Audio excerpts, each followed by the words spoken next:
Primero agradecer a los compañeros la invitación, la posibilidad de compartir algunas reflexiones. En segundo lugar, la manifestación más amplia de solidaridad con los compañeros brasileños, con los compañeros de Sancor, con todos los compañeros que están en este momento luchando. Yo quería plantear algunas reflexiones para compartir y abrir 2 o 3 puertas que no considero que sean recetas, sino caminos por ahí a explorar en esta situación. Primero, una afirmación. Estamos siendo parte y víctima nosotros de una de las ofensivas más feroces de capital contra el trabajo, a nivel global, a nivel regional y a nivel local. Por eso, como se decía, el entrecruzamiento de proyectos, leyes, los ataques a los sistemas de previsión, demás, prácticamente hay que cambiarle el honorable Congreso de tal lugar, le cambian y la firma, y después los proyectos mandan. Ahora, esta ofensiva, ¿desde cuándo se empieza a vertebrar? La crisis del modelo fordista, ya por los años 70, empieza a reestructurar una reingeniería empresarial y la relación con el mundo del trabajo, y no es ocioso que en el último informe del Banco Mundial, del Fondo Monetario, perdón, sobre el panorama económico mundial, el fondo plantea que se comprueba a partir de 1980 hasta nuestros días una caída de la tasa del reparto entre el capital y el trabajo del ingreso nacional. Digo, ¿cómo reestructura el capitalismo una crisis de su tasa de ganancia? Avanzando contra el trabajo. Y eso tiene una realidad para mí que hay que ponerlo, por lo menos digo, sé que es un aspecto polémico, pero yo lo quiero poner en el tablero de la discusión. Decía Mark Fisher que hoy nos resulta, de la mano de este sistema depredador, más fácil vaticinar el fin del planeta que pensar en que hay que cambiar el sistema, en otro sistema. Él lo llamaba realismo capitalista. Es decir, desde la caída del muro, y más allá de todas las discusiones que tenemos muchas para hacer, pero se estableció una unipolaridad ideológica y política, donde el no hay alternativa que había planteado Margaret Thatcher en la década del 80 se está haciendo y están avanzando con esa carta y con esa base de vía libre.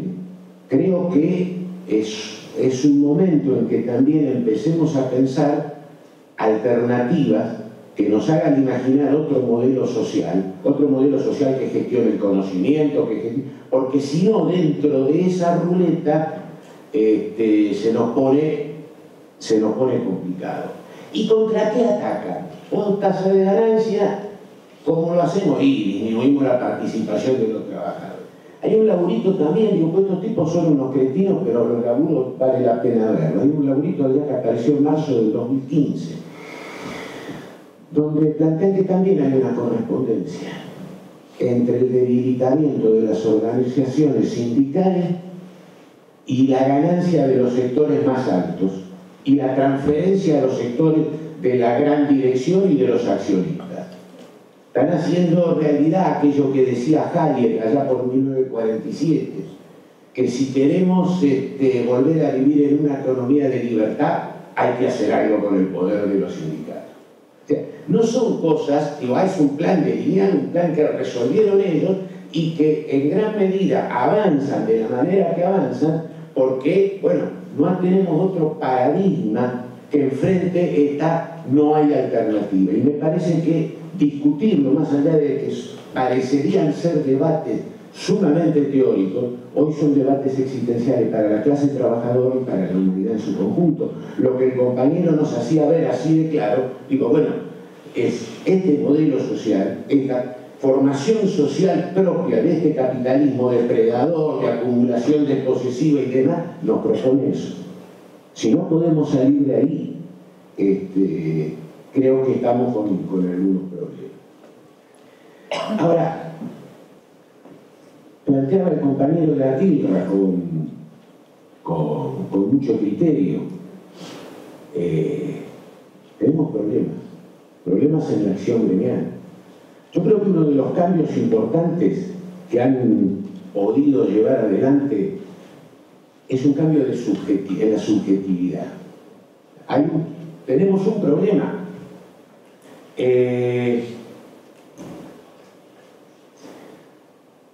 Nos han puesto frente a un concepto donde la mayor o peor ventura que uno tenga en el mercado del trabajo es culpa nuestra. Somos buenos emprendedores de nosotros, somos empresas de nosotros mismos. Entonces se rompe la solidaridad, se genera ese marco individual donde el éxito de cada uno depende de tu capacidad de ser un emprendedor, de aceptar riesgos. La presidenta de la Federación de la Asociación de Empresarios Francés dijo en el 2005: si la vida, la salud, el amor es precario, ¿por qué el trabajo no va a serlo? Digo, esta subjetividad donde es muy piola no huir del riesgo, sino afrontar el riesgo. Y vos sos un emprendedor que asumís los riesgos, que no estás casado mucho tiempo con determinadas ocupaciones, que sos capaz de no ser conservador y arriesgarte, porque el riesgo es la matriz del crecimiento individual y no la construcción de lazos colectivos. Entonces, digo, no es solamente una ofensiva que se da sobre la mayor apropiación, que toma el debilitamiento de las organizaciones de trabajadores como una herramienta, sino que interviene en una subjetividad propia de este neoliberalismo que hace de lo individual, del riesgo, del ser riesgófilos, se dice, y no como nosotros que ahuyentamos el riesgo. Entonces no hay proyecto, y en el no proyecto, en esa cultura de la inmediatez, empiezan a surgir también formas de trabajo que nosotros a veces decimos, por ahí no vemos la magnitud, ¿no? Esto de no tener patrones, el trabajo autónomo, el teletrabajo. Digo, uno mira y hay diversas estadísticas, pero en nuestro país hay algunos que hablan de un 12,5% ya de los trabajos en la categoría del teletrabajo, otros hablan de un 20%, ¿no? En realidad no menos de un par de millones. Digo, que van generando ese cambio donde prácticamente con tu PC y tu teléfono móvil, porque tenés que estar siempre conectado, sos el dueño del desarrollo de tu vida y hasta sos parte del dueño de una determinada porción de capital fijo, porque ¿cuál es tu herramienta de trabajo? La PC y el WhatsApp siempre conectado. Entonces, digo, me parece que son cuestiones que vale la pena ponerlas en discusión para tratar de no dar respuesta con categorías en las que se formó toda nuestra historia a estos nuevos desafíos. El filósofo decía, no se trata de reír ni de llorar, sino de comprender. Me parece que hoy estamos en ese camino. Uno ve que ¿qué es lo que le piden hoy a esta nueva generación de los millennials, de los jóvenes que tienen que tener creatividad, espíritu de equipo, que tienen que estar libres de toxicidad, ¿vale? Es decir, cultura de la protesta, para obtener esos puestos de los que forman los futuros puestos tecnológicos de cuello blanco, y el resto moviéndose entre la precariedad, la informalidad, el contrato por un tiempo determinado. Esta vieja máxima del just in time, ¿no? Para no tener stock, también la quieren usar con el trabajo. El just in time, por las dudas, hay una masa que tocas el timbre y aparecen porque, por las dudas. También el trabajador tiene que estar en el momento en que hace falta. Me parece que estas cuestiones nosotros debemos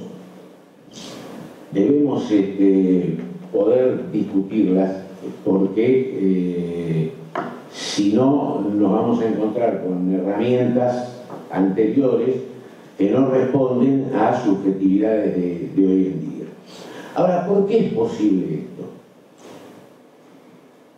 Obviamente ya se ha hablado, se ha explicado la función que tiene el proceso de tecnologización, la automatización, la inteligencia artificial aplicada y, lógicamente,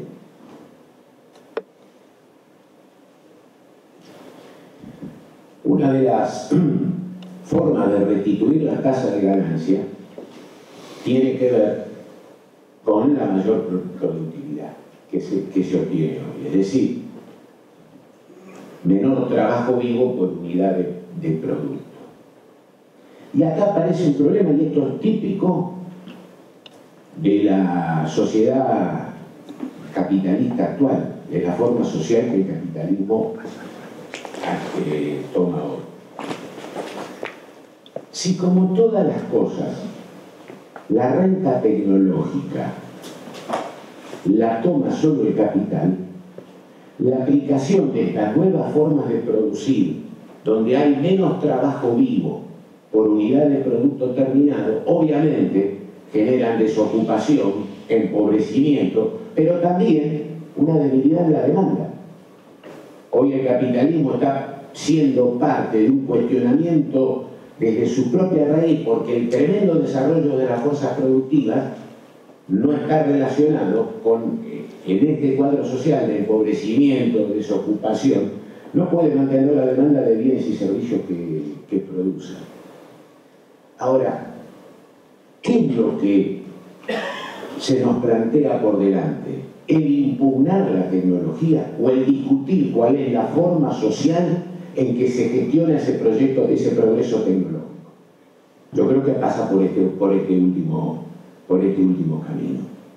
Entonces, la discusión es de la apropiación de renta. Seguramente la tecnología genera una renta, y una renta que hasta uno podría en esta etapa igualar a esa renta diferencial. Ahora hay que discutir cómo se apropia esa renta.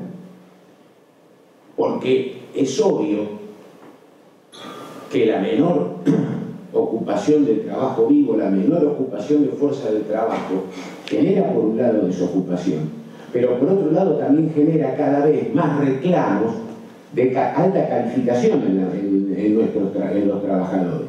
Pero si la formación es solo una responsabilidad individual del trabajador, esa formación y esa capacitación tiene costo cero, costo marginal cero para el capital, y la apropiación de esa renta es todo el capital. Entonces estamos discutiendo de nuevo apropiación de renta. Me parece que hay que volver a determinadas categorías que tenemos que ponerlas, no tener miedo de plantear que en este terreno se está dando hoy lucha de clases. Y si alguno tiene duda, la frase que cita siempre Harvey de Warren Buffett, cuando le dice, claro que hay lucha de clase, y la mía va ganando. Warren Buffett es uno de las 4 o 5 fortunas del mundo. Claro que existe lucha de clase, pero la mía va ganando. Entonces digo, volver a poner estas discusiones, animarnos a poner estas discusiones, nos implica, bueno, cómo se gestiona ese progreso, esa renta que el progreso tecnológico que nos está planteando. Y digo, acá quiero tirar solamente algunas ideas sobre las que vale la pena discutir. Seguro que parecen cosas, digo, ¿por qué no estamos discutiendo claramente la reducción de la jornada? Obviamente, bueno, el capitalismo, si reduce la jornada, el salvajismo de este capitalismo va a reducir, bueno, digo, se podría pensar de otra manera. De hecho, en la economía argentina, el trabajador que trabaja 8 horas, en las 2 primeras ya generó el reintegro del salario, de la fuerza del trabajo. Las otras 2 terceras partes son excedentes que se apropian los empresarios. está escrito que no hay posibilidad de plantear discusiones así. No es una imposibilidad de la economía, ¿eh? Un tercio remunera la fuerza de trabajo, 2/3 partes forman excedente. Entonces me parece que esa es una discusión que hay como plantear. Es más, las 50 más grandes empresas de nuestro país que pagan salarios más altos, sin embargo el trabajador en 1 hora 30, o sea, con 30 minutos, entrega 30 minutos más de plusvalía, ya está pagada la fuerza del trabajo. Esto tiene que ver seguramente que existe mayor tecnificación y también que los procesos de desarticulación del trabajo, terciarizaciones y demás, le permiten generar mayores rentabilidades a los grupos. Entonces digo, al corrernos de que no es posible, porque si evidentemente quedamos solamente en los márgenes de lo posible, tenemos complicaciones.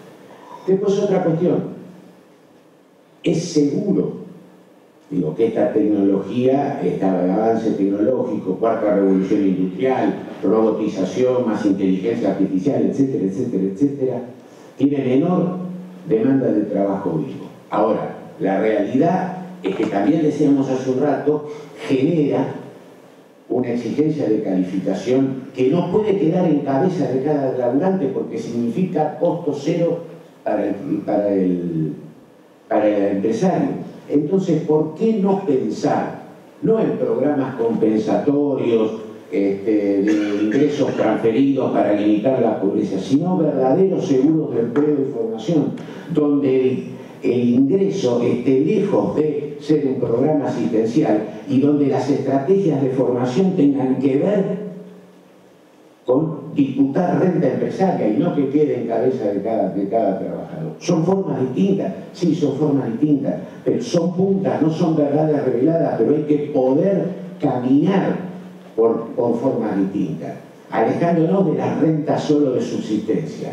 Esa renta que hace que el que está desocupado va a seguir sin ocupación, solamente asistido y sin ninguna capacidad, salvo que pueda recaer sobre sus espaldas, vuelve a ser el individuo el responsable. Si vos no te formás para las exigencias actuales, vos sos un muy mal emprendedor de vos mismo. ¿Cómo no podemos romper esa lógica y pensar que la apropiación de la renta tiene que ver con la formación de la fuerza del trabajo que hoy requiere este desarrollo capitalista? Cuando estamos viendo que hay de sobra excedente apropiado por los empresarios.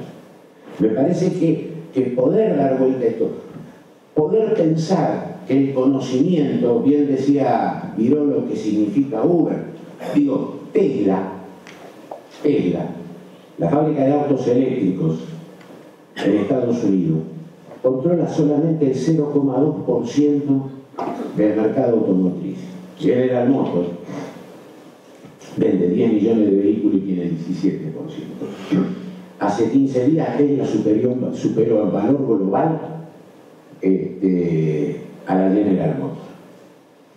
Estos conceptos, las plataformas como Uber, Airbnb para los hoteles y demás, están poniendo como eje central de este modelo de acumulación el conocimiento. Hoy el conocimiento tiene que ver con ese viejo intelecto general que nos hablaba Marx, de que la maquinaria era la expresión.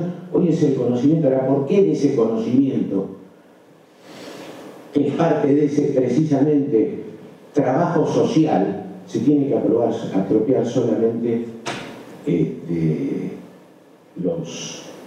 los capitalistas? Entonces, digo, seguramente uno piensa que la situación la tenemos con dificultades. Yo la verdad siempre soy optimista, siempre creo que este sistema hay que cambiarlo por otro sistema, pero además nosotros estamos viviendo, y en Argentina lo digo, y lo que contaba la compañera en Brasil, nuestro pueblo no está derrotado. Desde en el mes de marzo y en Argentina, cuántos cientos de miles de personas salieron a la calle, compañeros y compañeras, Otros actores sociales, aparte de los sindicatos, sí. Ah, bueno, nuestro modelo sindical permite las articulaciones también con esos otros actores sociales. Las formas de trabajo a las que nos enfrentamos hoy, terciarizaciones, trabajos precarios y demás, ¿lo puede recetar nuestro modelo sindical? ¿O hay que pensar en un modelo sindical que dé cuenta de la posibilidad de incorporar otros trabajadores y trabajadoras y otras articulaciones? Me parece que ahí hay un secreto. Lo digo, también seamos el optimismo consciente. La tasa de sindicalización en el mundo está alrededor del 7 al 10%. Digo, ahora, y en nuestro país la verdad que yo digo, es cierto, es una tasa muy alta sobre los asalariados, pero hay 18 millones de compañeros y compañeras que forman la población económicamente activa.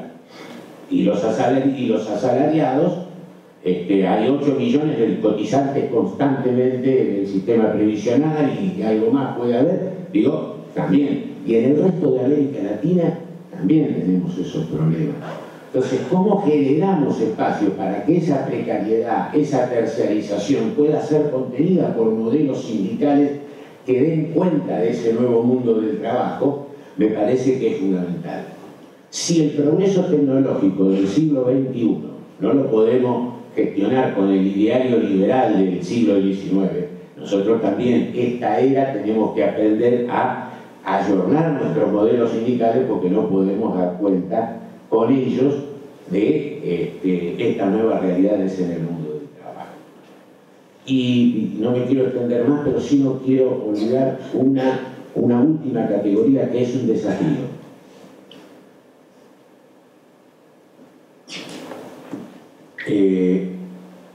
Hoy las empresas transnacionales son responsables del 80% del comercio mundial y se estructuran a través de cadenas de valor, donde la producción de bienes y servicios y de renta no está más localizada geográficamente. Y me parece que hoy sí pensar en el internacionalismo no es una opción, es una necesidad. Nosotros tenemos que poder discutir cómo transnacionalizar la lucha de nuestras organizaciones. Y no se trata acá de pensar cómo generamos sindicatos para cada cadena global, pero sí cómo nos animamos a transnacionalizar esa acción de los sindicatos. También nos implica un desafío, no es solo ya la vieja organización de las internacionales profesionales, porque hoy una cadena de valor puede estar atravesada por 10, 12 especialidades sindicales. Entonces la sindicalización a lo largo y a lo alto de esas cadenas de valor para poder trabajar golpeando el proceso de acumulación es fundamental, porque además las cadenas de valor tienen la particularidad de trasladar sobre todo las etapas más demandantes de mano de obra a aquellos países donde el nivel de sindicalización es más bajo o es más débil. Entonces, ¿cómo ayudamos, cómo generamos espacios? Esto implica abrir nuestra cabeza, poner recursos en esta discusión, estar dispuesto a asignar recursos, pero digo, no podemos responder al capitalismo global con las recetas. Y cuando hablo de la deslocalización de fábricas, no estoy hablando solamente de Bangladesh y demás. Financial Times saca un suplemento en el Cronista Comercial, que muchos lo deben ver. Las empresas brasileñas se mudan a Paraguay por sus bajos costos. De 130 empresas que aprovechan la ley de Maquila, que estaba en el Paraguay desde el 97, pero que la acelera Carter, el 80% son brasileños. Es decir, en la región estamos también teniendo estas discusiones, que me parece que, repito, si a mí me dicen una síntesis frente a este capitalismo, frente a esta fase del sistema capitalista donde no el trabajo como necesidad para que se reproduzca el capitalismo. Está muy claro que eso no está puesto en juego, pero sí la relación trabajo-empleo y menor utilización de la fuerza del trabajo. Me parece que el ingreso, la seguridad social deben pensarse con un concepto solidario que tenga más que ver con apropiación de rentas extraordinarias que con la relación constante que uno pueda tener en un mercado de trabajo donde va a pasar por muchos de estos periodos. Digo, y en el último punto seguramente esta realidad también nos lleva a nosotros a repensar nuestro modelo de seguridad social, que están íntimamente atados al concepto del empleo, del fordismo, de la contribución sobre la nómina salarial, y que me parece que si entramos a ver generación de ingresos por fuera de esa relación, también el sostenimiento de esos sistemas. Yo digo, son puntas, pero la verdad que el gran Eduardo Galeano decía una vez en una presentación: serán dentro de un tiempo los derechos laborales estudio para los arqueólogos.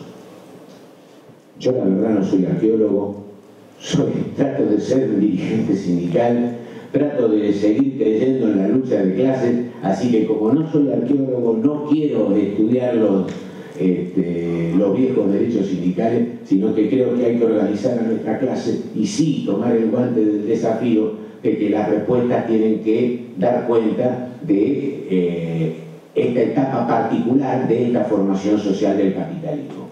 Muchas gracias.